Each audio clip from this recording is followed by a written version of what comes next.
ये हो गया हमारी नानी दादी तक का टोटका, जो कि 100% इफ़ेक्टिव है। एक दफ़ा आप लोग ज़रूर ट्राई करना।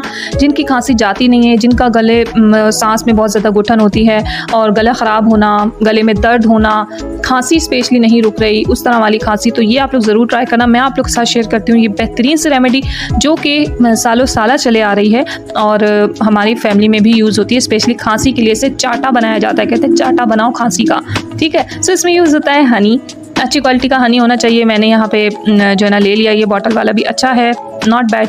एंड इसके साथ साथ काली मिर्च, ठीक है। सो हनी एंड काली मिर्च का मिक्सचर यहाँ बनाया है